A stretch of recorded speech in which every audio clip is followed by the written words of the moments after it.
Okay, hi guys, welcome back to your professional diploma in leadership and management module 1. We are on to lesson 4, which is all about motivating and inspiring others. But of course, before we get started, I just want to double check everyone can hear me. So as usual, if you can't hear me, just type in yes or hello into the comment box. And if you can't, hopefully as usual, you're reading the screen and you type in no so the support staff can help out anyone with any issues whatsoever. So guys, let's have a look at what we're going to look at today. Now, today we're going to look at motivation, inspiration, their differences, and why trust really matters. And one of the main differences is that motivation is more short-term, whereas inspiration requires a lot more trust and development on a daily basis with the people in your organization and the people on your team. It's very easy to motivate staff on a short-term basis through maybe recognition and reward-based bonuses, but true long-term inspiration, where your staff come in positive, happy, and loving what they do, takes real dedication, time, and effort into developing your team and the people in your team individually. Like, I always think that leadership is really the practice of engagement with your employees. If you really want to inspire others, you must be willing to develop your people and definitely not just develop them, but help them move on when they're ready. And guys, you should never hold on to talent for too long. If you know that someone on your team who's performing brilliantly has maybe outgrown that position and it's time for them to maybe go for promotions or move on, you should encourage that. Because what's going to happen is if you encourage that, they're going to move on, whether it be within that organization or into another organization, and they're either going to ask you to send more people on or maybe send more people on to you. And you're going to get a back and forth of trust, not just amongst the people that work for you currently, but also previously. Okay, so that's so important to be willing to develop your people to move on as well. And guys, before we get stuck into this lesson, I do want to say, make sure that you go back and watch lesson 3, as it's vitally important for this lesson, because to inspire others, you must first be able to communicate effectively with your staff on a daily basis to actually find out really what the best way to do that individually and as a team is. And I do hope you got a lot out of that lesson, but if not, go back and watch it because it is so important, especially for implementing this lesson. So let's get stuck in, guys. John C. Maxwell, who is a speaker, an author, and a pastor who has written many books primarily focusing on leadership and is very much to be considered one of the best in the field. He says that if you can't influence people, then they will not follow you. And if people won't follow you, you're not a leader. Okay, so here's a question for you now, guys.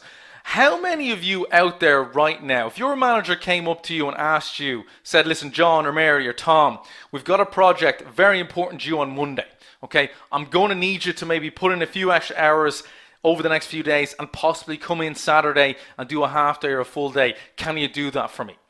Now, how many of you would be willing to do that for your manager? How many of you have managers and leaders out there that treat you with respect and make you feel valued and you'd step up no problem and go, yeah, of course. I will do that for you. And on the flip side of that, how many of you right now would purposely avoid helping out your manager because of maybe the way they treat you or the way they devalue you, or maybe you just don't feel respected or valued in your workplace? Okay?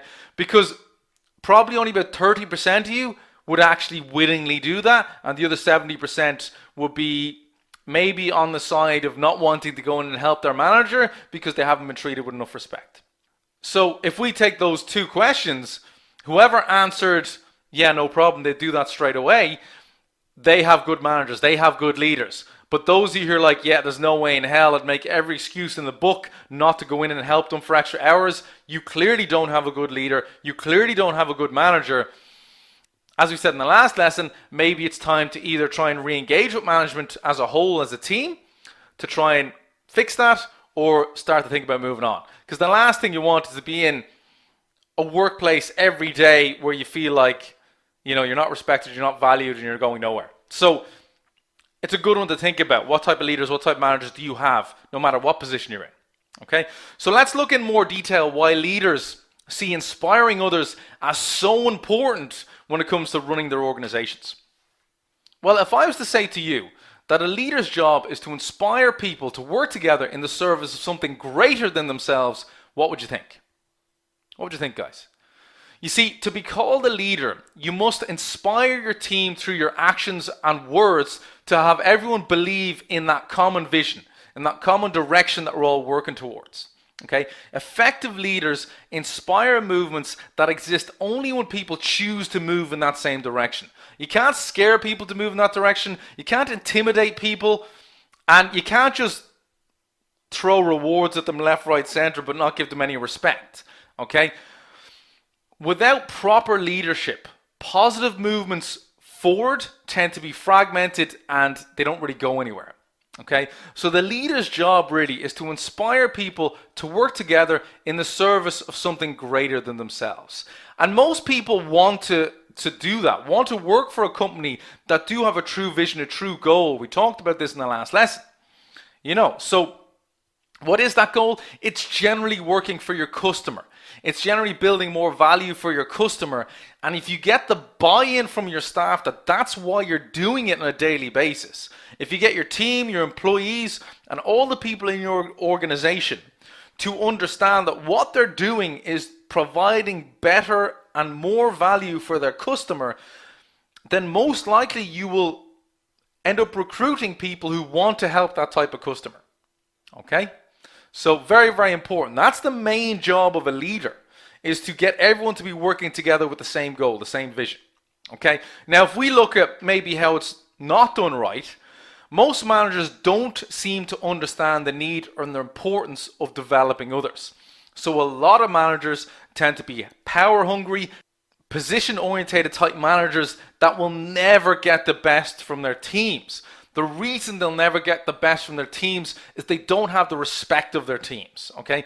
They don't see the critical moments that could spark a change so they can lead and inspire others to work towards that change.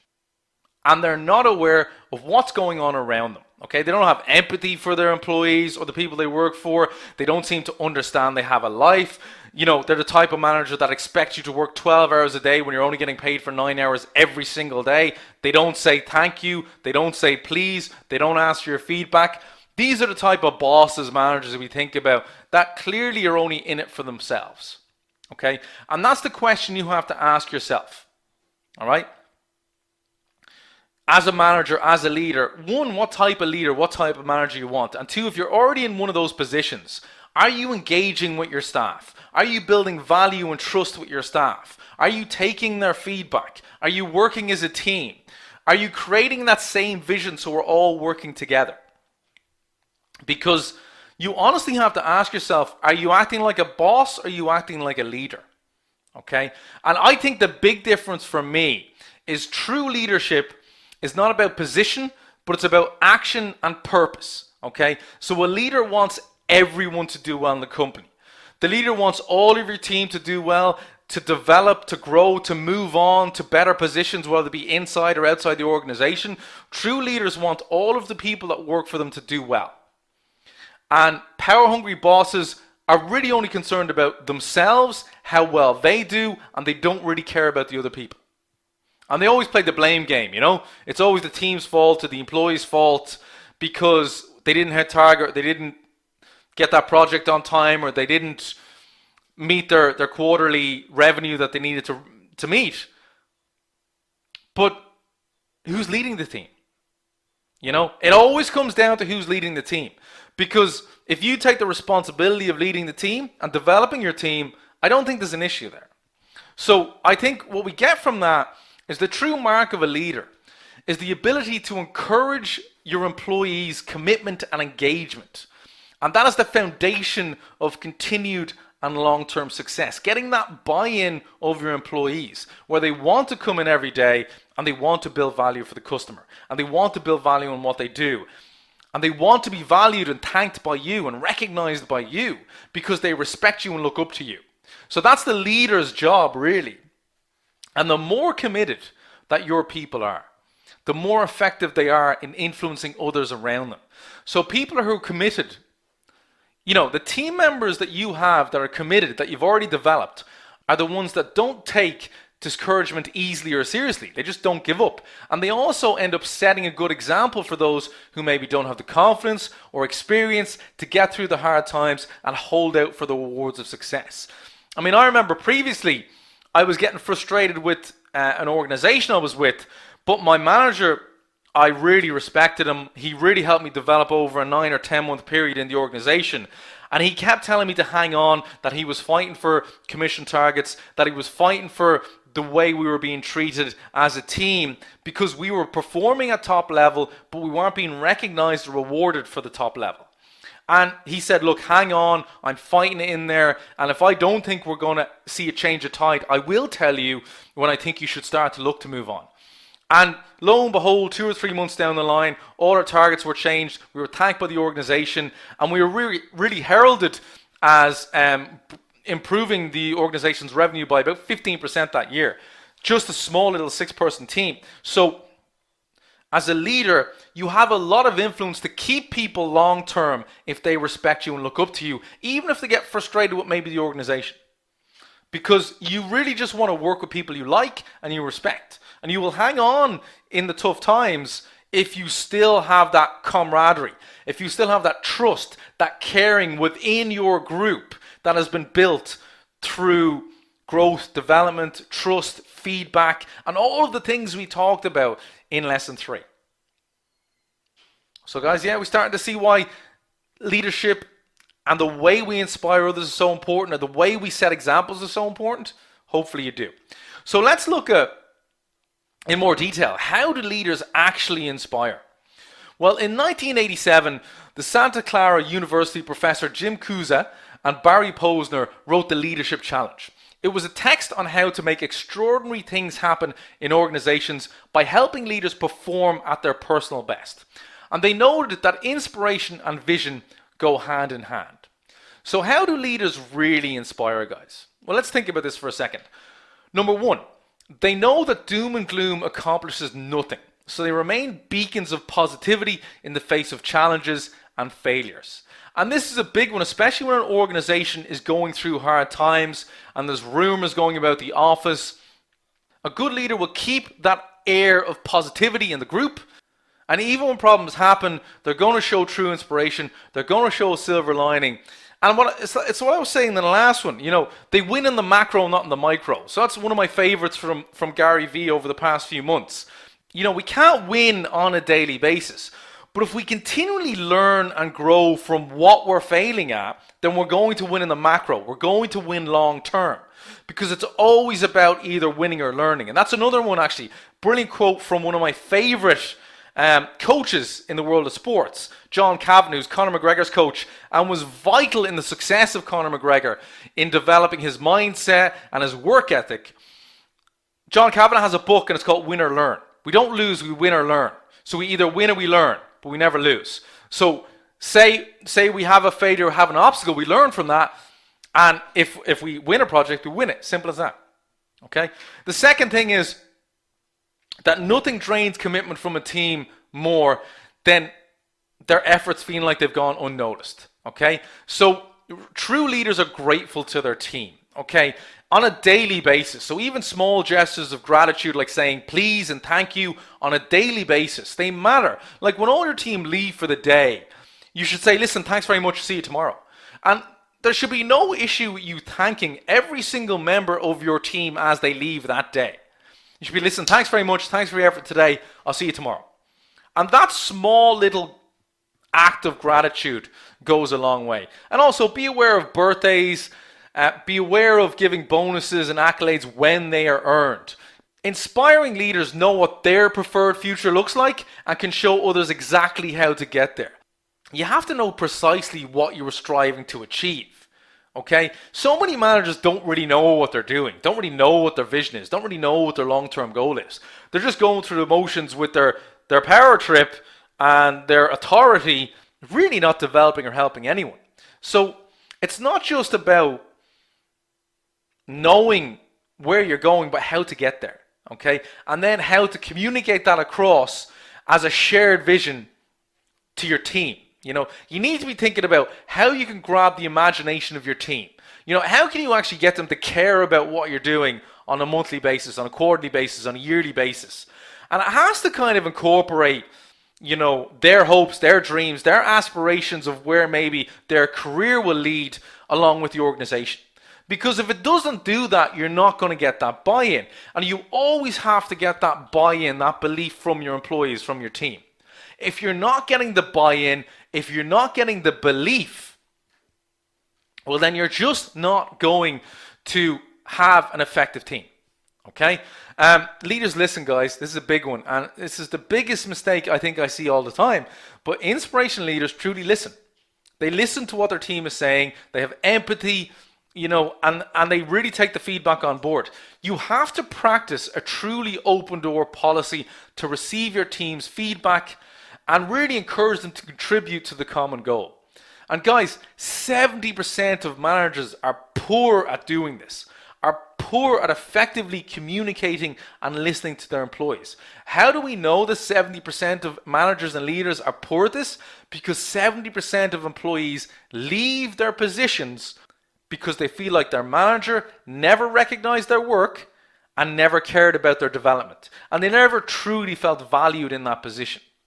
So you need to get good at listening. You need to really practice an open door policy. And to do that, you have to be willing to take the feedback and truly do what's better for the team. Not for you, for the team. Okay? Cutting corners with communication is not going to cut it. Okay? It's only going to create problems long term. There's no point in pretending to listen and pretending to take feedback and not going through with it, because the team is going to know you're full of BS. Okay? And then lastly, guys, leaders gain trust. Okay? Leaders gain trust by being genuine, by telling the truth, and really integrating the people in their organization and the people in their team into what they're doing. Okay? You have to be genuine about wanting to develop people. Okay? Employees will take pride in the organization and pride in what they're doing when you build trust with them. Okay? And the only way you can build that trust is to listen, to take feedback, to help grow and develop them, and to accept that they're going to make mistakes. And once it's not blatant attitude problems, and I still believe 99% of the time, attitude problems come from poor managers not communicating well. It is the manager's fault that the employee is not performing, not the other way around. It is not the employee's fault.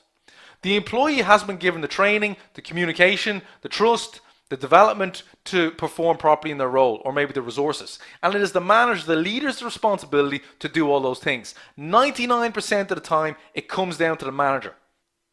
Okay, guys, so now that we've looked at how leaders inspire, we need to look at the difference between motivation and inspiration. Okay, because there is a big difference. Okay, motivation tends to be short term and is motivated by a particular incident. So a big example is people who are looking to get in shape in the new year or after their holidays in the summer. Okay, the New Year's resolutions or the September rush into the gym. That tends to wane the minute your day-to-day life returns, or your life issues materialize, or your day-to-day routine gets in the way of that. Okay, so motivation is very short term, generally incited by an incident, and it tends to wane very quickly. It's very dependent on feelings and looking for the next high. So initially, for the first week or two, it's great, but it wears off very, very quickly.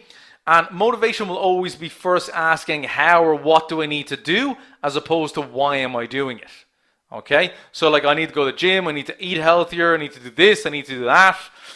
Without really asking, well, hang on, why am I changing all this? Why am I actually changing all this? Do I really want to change my entire lifestyle to get in better shape?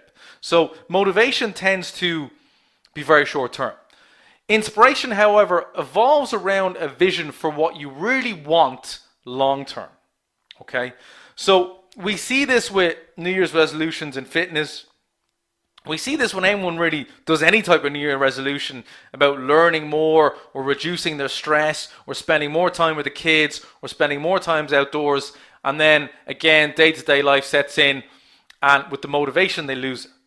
Whereas inspiration it's a dedicated decision to change. It's something you truly have a vision for down the line. So you can see yourself in a better job in 12 months' time. You can see yourself in better shape. You can see yourself more educated. You can see yourself in better relationships down the line. It is a much more long-term vision, long-term goal. Okay? Now, it will pull and draw you towards the future, and it will help you create the daily habit that you need to actually reach that long-term goal. So again, that motivation really doesn't help you develop anything. It's that, and motivation is the initial driver sometimes. It can help in that first week or two, but true inspiration is long-term vision. Okay? And inspiration is not asking what or how, it's asking why am I doing this on a daily basis? Okay? Why am I doing this on a daily basis? And then what do I need to execute on a daily basis? But it's asking you the why first. If you know the why, it's much easier to put in what or how. But if you're only asking what and how and you're not asking the why, that's going to lose momentum very quickly. So the difference here is motivation, again guys, short term, it wanes very quickly, very dependent on feelings, and really you're only asking how or what way can I do it? And inspiration is very much long-term vision. It's going to pull you towards executing what you need to do on a daily basis, and is asking you the why before the what or the how. All right, so again, getting that why, getting that buy-in. And guys, why am I talking about this? Because we know that inspired employees are more than twice as productive as your standard satisfied employee who's just going through the day-to-day like a robot. Okay, and that comes from the Bain Economist Intelligence Unit back in 2016. Okay, we know this. So if we know that inspired employees are more than twice as productive, now think about that. More than twice as productive. Think about getting your team twice as productive as they are now. By building trust, building value, communicating, taking their feedback and building value with them, you'll get them twice as productive. So let's look at how you actually inspire your team. Let's really look at it in 4 steps. All right. The first thing we need to do is collaborate. Okay. How do you empower the team to stay engaged while not burning out? Well, the one place to start is to make sure that you're redistributing responsibilities among the group evenly. Guys, your top performers, your strongest employees are more likely to take on more work, more responsibility, more hassle than anyone else. And most managers simply allow their strongest to do this without thinking about what long-term effect it's going to have on that employee. So as a good leader, as a good manager, if you actively assign responsibilities and decision-making capabilities to various team members, that's going to help make sure that you don't burn out your strongest people because you're distributing the workload evenly, creating a more balanced team. You don't want to allow your strongest people to do the bulk of the work. And this tends to be the opposite of what managers do. Because that's how you'll end up losing your best people. You have to be very wary of building unbalanced teams. You have to always spread the workload. And if you feel like you've strong people and weak people, you should be spending your time developing the weak people, and you should be trusting your strong people in the responsibilities you've been given them. That's what you need to be doing. The second thing we need to do is reward and recognize, guys. And not just your high performers. Because the team will notice if you're just rewarding and recognizing the same people all the time and will simply get frustrated. Again, it's about developing everyone. So it's important to occasionally note who on the team is actually doing the work.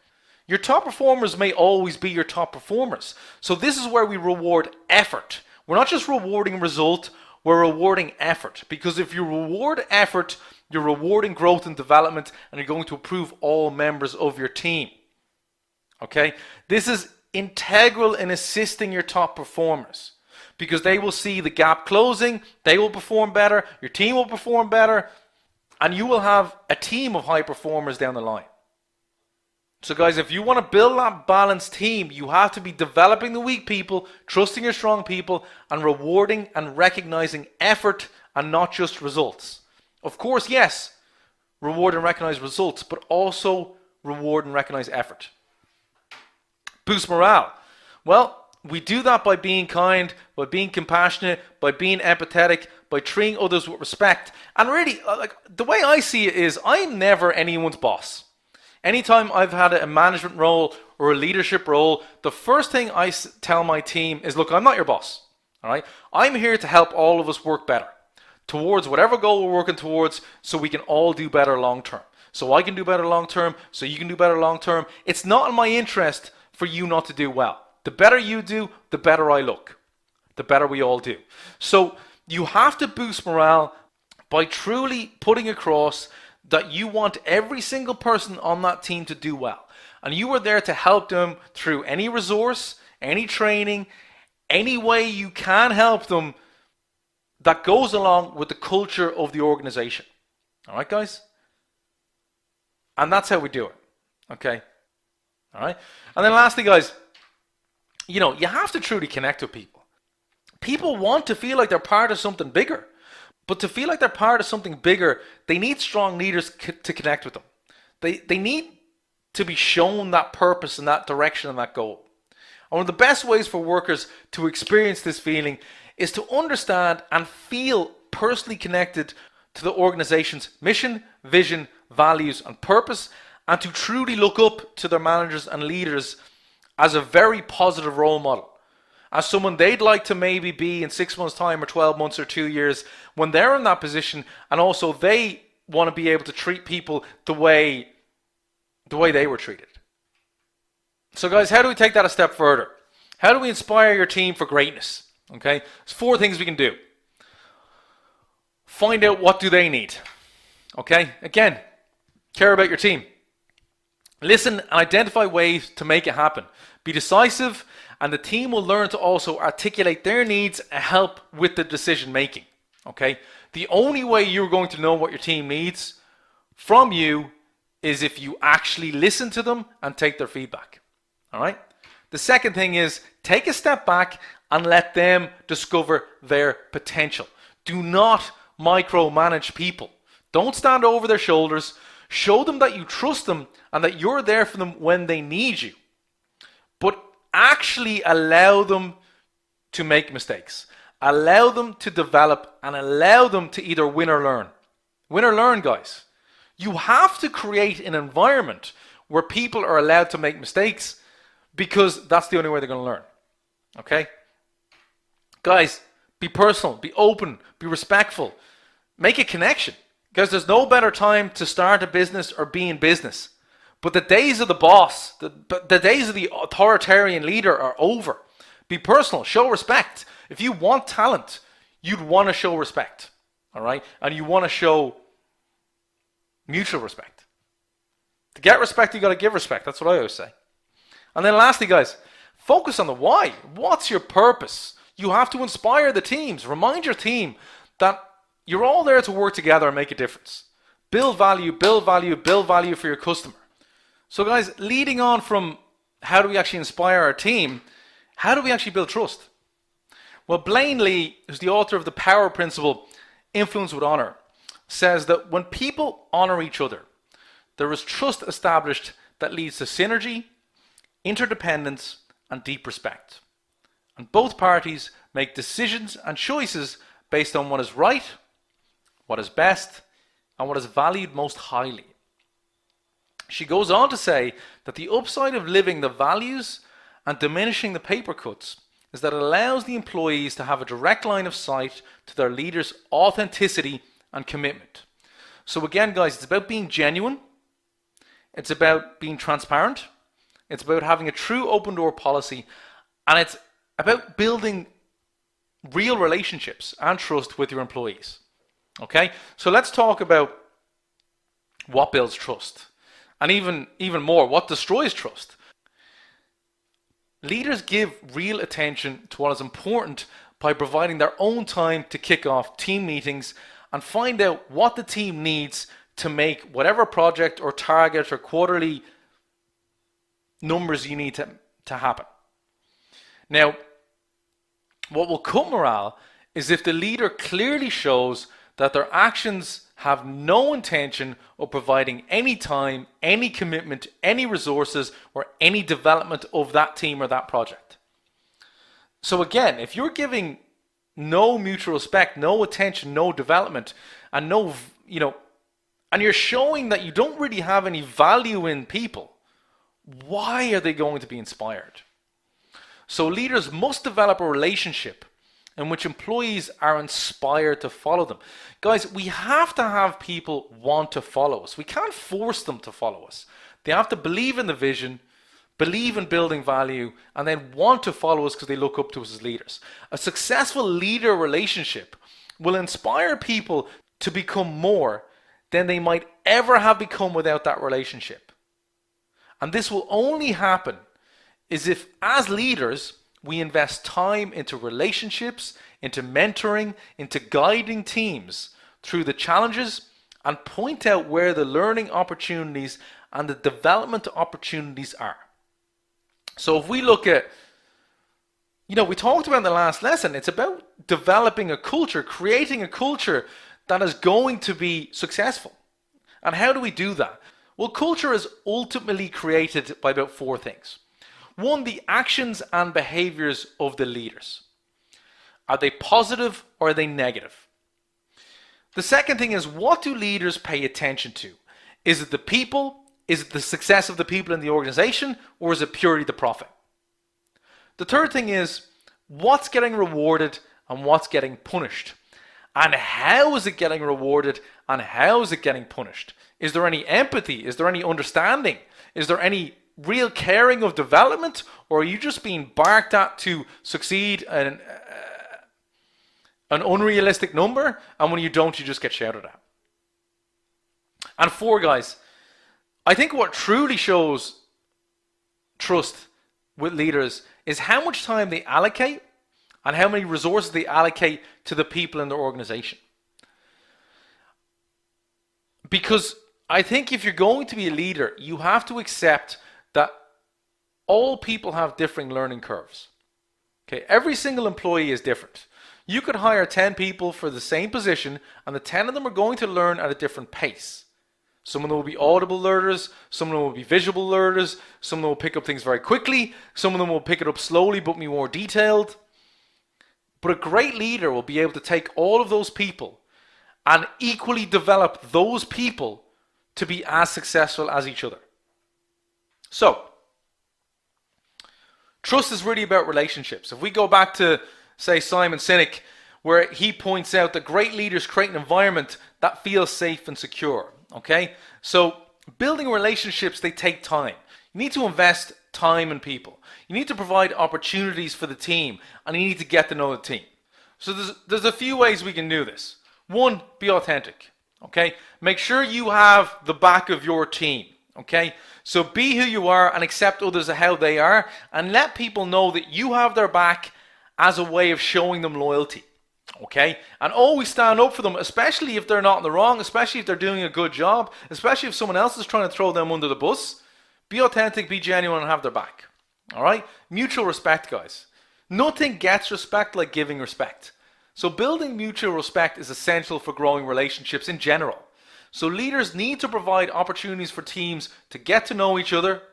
Team bonding, nights out, or, whether, you have a social lunch once a month just to kind of relax and say thanks to the team, whatever it may be. Build mutual respect and build value always. Keep trying to do it on a daily basis. Network, collaboration. Leaders will help introduce new team members to the wider network. So collaborate your work with the team. Collaborate your work with other teams you like to work with that you think on a project will do better with them involved. Don't be worried about who gets the credit. What you want to be worried about is creating the culture of growth and development and trust. Because if you do all that, you don't need to take the credit. People are going to see what you're doing, especially as a manager and as a leader. And guys, it's personal. It is personal. You got to take time. Be willing to share experiences, ideas, past mistakes you made, points of view, and learn from each other. It's not just about, even as a manager, as a leader, you will learn every day from your team members, from your staff, as much as they'll learn from you.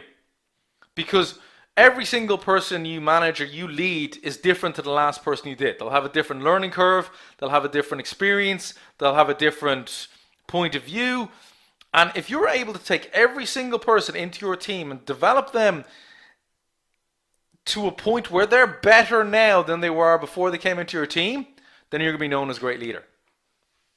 And lastly, guys, have a bit of a green space. Be able to step away. Okay, leaders recognize that teams need space for operational routine to work things out. Okay, give your teams time to work things out. Give your teams time to solve problems. Give your teams time to fix mistakes they've made. Don't jump on them and micromanage them. Give them time. Because if you've trained them well enough and you're a good enough leader, you should be able to do all these things. All right? So speaking of relationships and speaking of the fact that it is personal, how do we build those relationships in the team? How do we build a team relationship? Well, there's two ways we do it. We do it as a leader and we do it within the team. Okay, so as a leader, we have to communicate what you expect from each team member very clearly, very fairly, on their accomplishments, on what you expect on a daily basis, monthly basis, quarterly basis, and build on their strengths, but most importantly, build out their weaknesses. Take those weaknesses and make them strengths. Don't just ignore them, okay? Demonstrate to your team that you are accountable to them, okay? And be very humble. And be humble enough to say, look, if I'm doing something wrong, if I'm making a mistake, if I'm asking you to do something that I haven't done myself, call me out on it. And if you call me out on it, I'll fix it. Or I'll give you a dig out. Or I'll also help the team doing it. So definitely be accountable to your team, guys. And that builds trust and that mutual respect. Recognize the work your team accomplishes. You know, recognize it on a daily basis. Thanks, guys. Thanks very much for your work. Thanks for this month. We smashed it. Thanks for this quarter. We smashed it.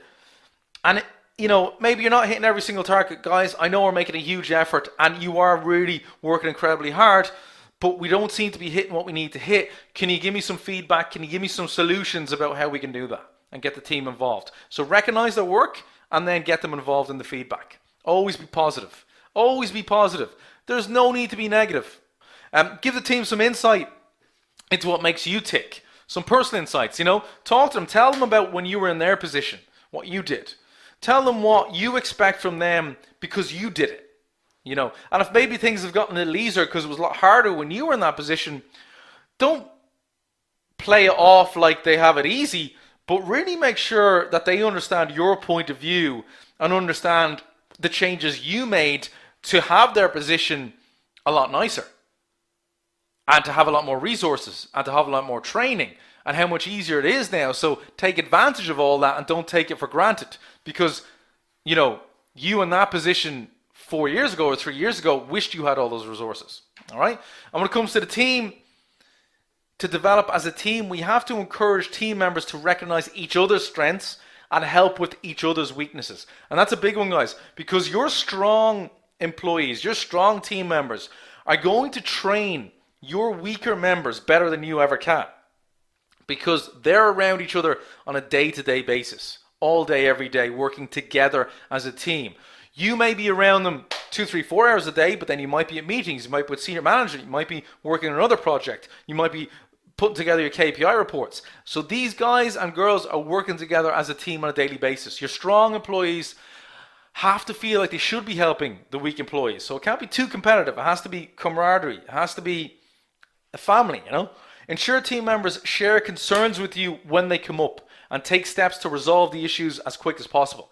And a big one for me is don't just come up, you know, what I say to the guys here is when they come to me with a problem, I always say, don't just come to me with a problem. Come to me with a problem and the solution and we'll get it fixed. But if you come to me with a problem, we have to figure out the solution together. And I don't mind if they can't figure it out, but come with some ideas. So come up with a problem, come up with possible solutions, and let's work it out together. Yeah? And ensure that the team know how to recognize performance. Get them to celebrate their own milestones. Get them to give themselves a pat on the back when you're not around. And make sure that, you know, if they know they've achieved something big, that they can take a little bit of that green space or that little bit of reflection time to reward themselves for it. So you guys in your management and leadership roles, at this stage now, towards the end of this lesson, should be asking yourself, have I developed these teams?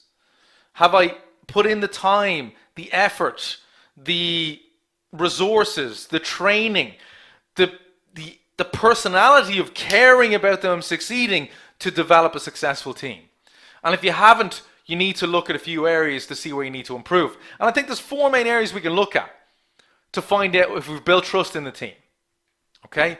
Is there reliance? Is there sharing? Is there risk taking? And do we learn from our mistakes? So reliance. Is there trust in the relationships? Yeah? Because in great teams, we rely on each other. We rely on team members. We rely on our